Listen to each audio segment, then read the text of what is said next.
Magre-renew ka ba ng PRC ID ngayong 2025? Kailangan pa ba ng CPD units? How and where you can get CPD units without spending too much money? Tara, alamin natin ang mga update. Hello, graceful professionals and graceful nurses! Para nga sa naghihintay ng mga update tungkol sa pag-renew ng PRC ID ngayong 2025. Last December 19, 2024 ay nag-release nga ang PRC na extended ulit ang CPD undertaking until end of December 2025. Hindi natin alam if magkakaroon ng mga changes at yon ang aabangan natin. Sa kabila na pwede pa rin mag-undertaking, may mga benefits naman ang bawat isa sa atin kung a-attend tayo ng mga trainings. Makakatulong ito sa atin para maging updated tayo sa mga new trends related sa ating profession, which may contribute for us to grow professionally and personally.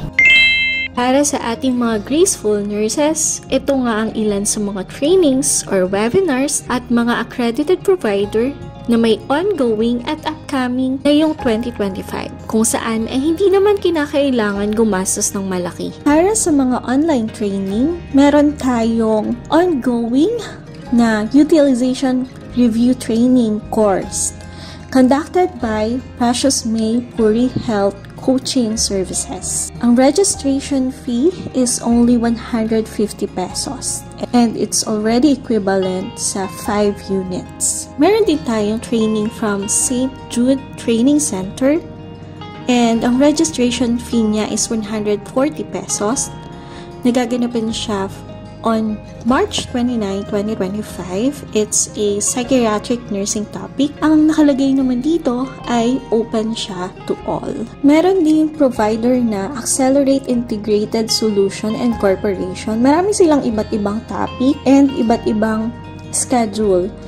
Per topic nila will cost 450 pesos. So, medyo higher yung price nito compared dun sa ibang online training. At ang isa pa ay kay CPD CFT Training Center.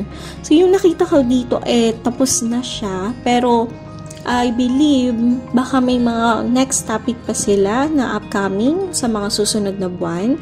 And medyo mura lang tong kanila kasi nakalagay dito ay 250 pesos lang. But we don't know kung sa mga ibang topics ay pareho din ba yung presyo ng registration fee. I think yun lang muna sa mga online webinar na mga nakita ko right now. Pumunta naman tayo sa mga libreng trainings pero kailangan on-site siya. And nakalagay dito, open siya to all or to public. Pero inquire nyo din muna dun sa contact information kung open ba talaga siya for all or in-house lang siya. So, ito yung mga trainings na nakita ko at yung mga schedule. Number 1, kay Operation Smile Philippines Foundation.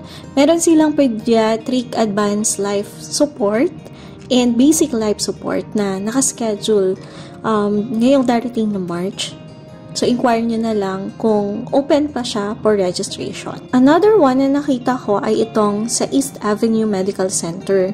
Meron silang dialysis post-course. I'm not sure lang kung talagang open siya for all kasi nakalagay dito ay open siya for all and gaganapin siya on March 20, 2025. So, inquire nyo na lang din para sure tayo dyan.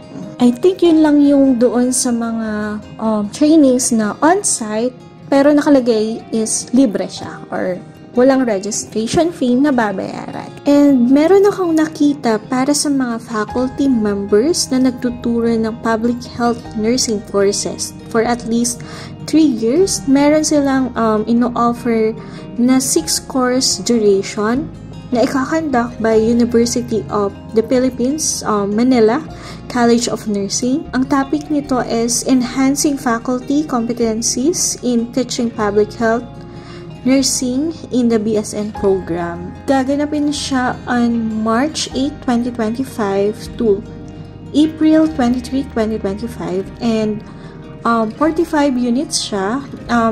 It's a combination of online and on-site training. Ilan lamang iyan sa mga trainings na nakita ko na medyo libre, hindi ganon ka-pricey or mabigat sa bulsa. Alam ko sa mga nurses natin dyan na currently working bedside sa mga hospitals natin here in the Philippines, meron namang mga in-house training. However, for those na outside of bedside practice, so ito yung pwede nating i-take na mga courses.